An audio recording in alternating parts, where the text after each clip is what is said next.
Imagine कीजिए ये bag आपकी बॉडी है और ये जो कंचे हैं ये आपके बॉडी में जान। जब तक ये जान आपकी बॉडी में है तब तक आप जिंदा हैं, लेकिन समय के साथ साथ बॉडी में कई बार बीमारी आ जाती है और कई बार बीमारी इतनी बड़ी हो जाती है जिससे जान निकलने का खतरा बन जाता है। ऐसे में आप ट्रीटमेंट कराते हैं, इलाज कराते हैं, उस बीमारी को ख़त्म करने के लिए रिपेयर कराते हैं। और कई बार आप देखते हैं कि इलाज के बावजूद भी पेशेंट की जान चली गई, बल्कि इलाज के दौरान ही पेशेंट की जान चली गई।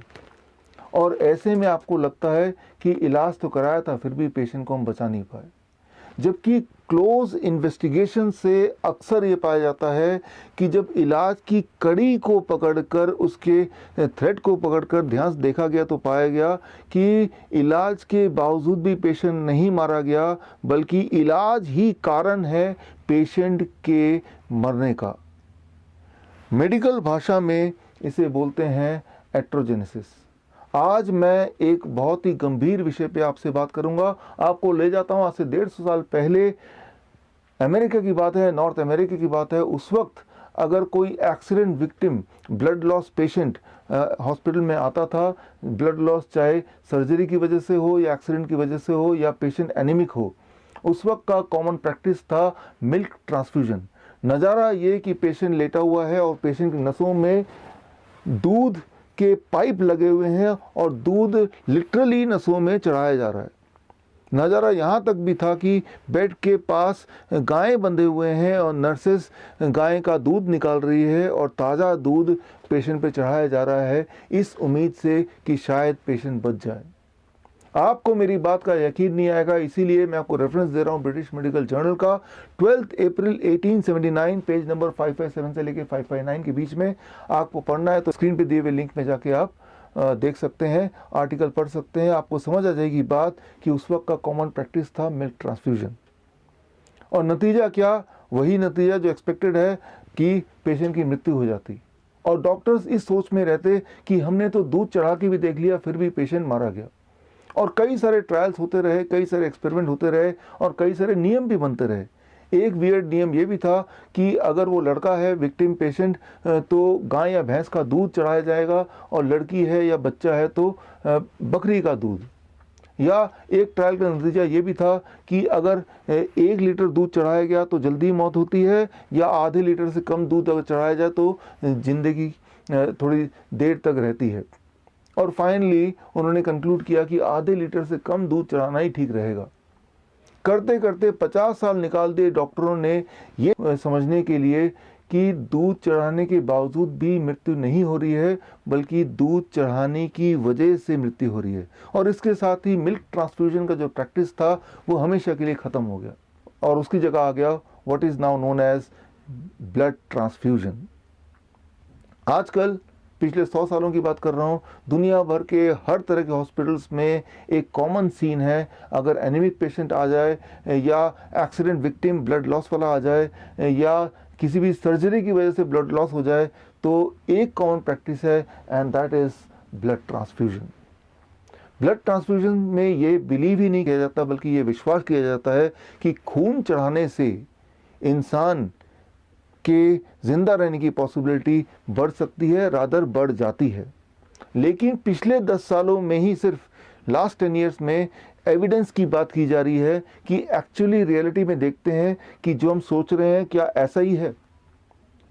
पिछले 10 सालों में बहुत सारे आंकड़े कलेक्ट किए गए, बहुत सारे रैंडमाइज कंट्रोल ट्रायल हुए, बहुत सारे मेटा-एनालिसिस सामने आए, और वो सारे ट्रायल्स का नतीजा सिर्फ एक। मान लीजिए 2 पेशेंट हैं, दोनों की स्थिति एक जैसी गंभीर है, दोनों का ब्लड लॉस एक जैसा है, और एक को खून चढ़ाया गया और एक को खून किसी कारणवश नहीं चढ़ाया गया।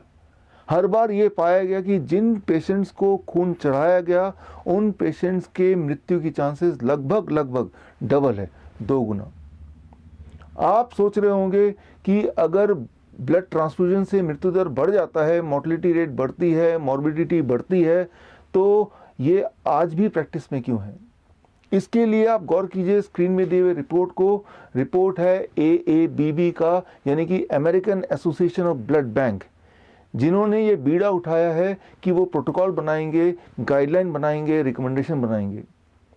उनके रिकमेंडेशन देखिए, 4 रिकमेंडेशन स्क्रीन पे हैं। इनमें से रिकमेंडेशन 2, 3, 4 की बात करते हैं।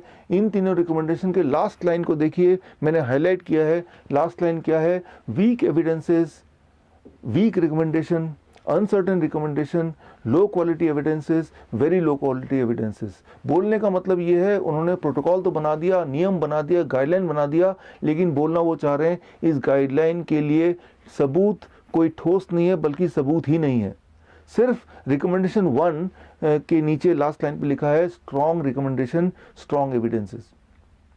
और रिकमेंडेशन 1 क्या है? वो सिर्फ इतना है कि अगर 2 तरह के पेशेंट को कंपेयर करते हैं, एक पेशेंट वो जिसका HB 8 है, दूसरा पेशेंट वो जिसका 10 है, दोनों में से किसको ब्लड ट्रांसफ्यूजन करने से फिर भी कंपैरेटिवली जिंदा रहने की पॉसिबिलिटी ज़्यादा है। देखिए, ये कंपैरिजन कुछ वैसा ही होगा जैसा मिल्क ट्रांसफ्यूजन वाले ज़माने में कंपैरिजन किया गया कि 1 लीटर दूध या आधा लीटर दूध। जबकि सच्चाई तो ये है कि अगर कंपैरिजन करना ही है तो blood transfusion versus no blood transfusion. और इस तरह के ट्रायल्स तो पिछले 10 साल में ही हुए, और हर ट्रायल का नतीजा बिल्कुल साफ कि ब्लड ट्रांसफ्यूजन से मृत्यु होती है। यहाँ एक बात आपको समझना होगा, चाहे वो ब्लड ट्रांसफ्यूजन हो, चाहे वो मिल्क ट्रांसफ्यूजन हो, जब भी कोई भी लिक्विड, वो लिक्विड खून हो सकता है, वो लिक्विड दूध हो सकता है, वो लिक्विड इवन सलाइन हो सकता है, जब भी कोई भी लिक्विड नसों के माध्यम से आपके बॉडी के अंदर जाता है, तब उस वक्त आपके बॉडी में कुछ हलचल होती है। पहली बात जिसे कहते हैं मेडिकल भाषा में ट्राली मतलब transfusion related acute lungs injury, यानी कि लंग्स पर दबाव पड़ता है, लंग्स काम करना बंद कर देती है, इंसान की मृत्यु हो जाती है। और दूसरी सबसे बड़ी बात जिसे कहते हैं मेडिकल भाषा में ट्रांसफ्यूजन रिलेटेड इम्यून मॉड्यूलेशन, यानी कि जब भी कोई भी लिक्विड नसों के माध्यम से बाहर से बॉडी में जाता है तो बॉडी का जो इम्यून सिस्टम है पूरा गड़बड़ हो जाता है, तहस नहस हो जाता है। और एक खास तरह का मॉलिक्यूल जिसका नाम है VEGF, vascular endothelium growth factor, ये एक ऐसा मॉलिक्यूल है जो ये डिसाइड करता है कि आप हेल्दी रहेंगे या आप बीमार पड़ेंगे, आपकी डेथ कैंसर से होगी या आप हार्ट डिजीज से जूझेंगे। ये जो मॉलिक्यूल है ये पूरी तरह डिस्ट्रॉय कर देता है जब भी कोई भी लिक्विड आपके बॉडी में ट्रांसफ्यूज होता है थ्रू द ब्लड वेसल्स। सो ये इस थ्योरी को अगर आप समझना चाहते हैं तो आप मेरे YouTube चैनल में जाके आप एक वीडियो देखिए, वीडियो का नाम है क्योर फॉर ऑल डिजीज़। तो आपको पता चल जाएगा कि VEGF का सिग्निफिकेंस क्या है। बल्कि पिछले साल का जो नोबेल प्राइज विनिंग साइंस था वो भी इसी पे आधारित था। हर साल पूरे दुनिया में हज़ारों ब्लड डोनेशन कैंप्स लगते हैं और कैंप के माध्यम से 85 मिलियन यूनिट से लेके 100 मिलियन यूनिट तक ब्लड कलेक्ट किया जाता है। लगभग 10 ओलंपिक साइज के स्विमिंग पूल के बराबर अमाउंट का, मतलब 10 ओलंपिक साइज के स्विमिंग पूल को अगर ब्लड से भर दें तो जितना खून होगा इतना खून डोनेशन के नाम से, ब्लड डोनेशन के नाम पे कलेक्ट किया जाता है। बड़े बड़े संस्थान, Lions club, rotary club, school के बड़े बड़े सोसाइटी आए दिन ब्लड डोनेशन कैंप लगाते हैं इस उम्मीद से कि शायद इससे कोई हम पुण्य कमा लें। उनके दिमाग में यह है कि ब्लड डोनेशन रक्तदान जीवन दान है। दरअसल रक्तदान जीवन दान नहीं है, रक्तदान मृत्युदान है। लेकिन मुझे पता है कि ये सच्चाई एविडेंस के तौर पे प्रूव होने के बाद भी ये जो वेस्टर्न मेडिसिन है, मॉडर्न मेडिसिन है, इस सच्चाई को आम जनता तक या इस सच्चाई को इम्प्लीमेंट नहीं होने देगी। क्योंकि अगर ये सच्चाई आम जनता तक पहुंच गई तो आम जनता का, ह्यूमैनिटी का वेस्टर्न मेडिसिन पे विश्वास, फेथ हमेशा के लिए ख़त्म हो जाएगा। अगर आप रियल मायने में पुण्य कमाना चाहते हैं तो सिर्फ एक काम मुझे लगता है हमें करना चाहिए, सच्चाई उन लोगों तक पहुंचाना चाहिए जिनको इनकी सबसे ज़्यादा ज़रूरत है। इस वीडियो के माध्यम से मैं आपको बताना चाहूँगा 7 अप्रैल 2020 यानी कि वर्ल्ड हेल्थ डे पे मैं अपनी किताब लॉन्च कर रहा हूँ। किताब का नाम है किल्ड बाय ब्लड डोनेशन। ये किताब की लॉन्चिंग एक प्रेस कॉन्फ्रेंस के माध्यम से होगी दिल्ली प्रेस क्लब में 7 अप्रैल को। अगर आप पत्रकार हैं, अगर आप हेल्थ मिनिस्ट्री से जुड़े हैं, अगर आप इंडियन मेडिकल एसोसिएशन के हाईएस्ट अथॉरिटी हैं, तो मैं आपको इनवाइट करता हूं, आप सच्चाई को अपने आंखों से देखिए और कुछ कीजिए। और अगर आप SMA सोशल मीडिया आर्मी के माध्यम से मेरे साथ ऑलरेडी जुड़े हैं, तो इस बुक लॉन्च से एक दिन पहले ई बुक मैं आपको व्हाट्सएप के माध्यम से भेज दूंगा। और अगर आप SMA के माध्यम से मुझ तक अब तक नहीं जुड़े हैं, तो आप 2 स्टेप्स में मुझ तक जुड़ सकते हैं। स्टेप 1, स्क्रीन पे दिए हुए नंबर को अपने मोबाइल पे सेव कीजिए। स्टेप 2, अपने मोबाइल से व्हाट्सएप कीजिए मुझे SMA। मैं समझ जाऊंगा कि आप मुझसे जुड़ना चाहते हैं, मैं समझ जाऊंगा आप मेरी मदद करना चाहते हैं सच्चाई को लोगों तक पहुंचाने के लिए।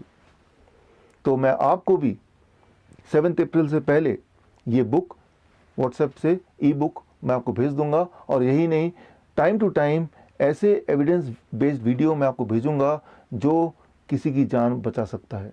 मैं ये उम्मीद करता हूं कि आप इन सच्चाइयों को लोगों तक पहुंचाएंगे और किसी दिन हम ज़रूर मिलेंगे in person. This is doctor Vishwaroop Roy Chowdhury. All the best. Thank you. जय हिंद।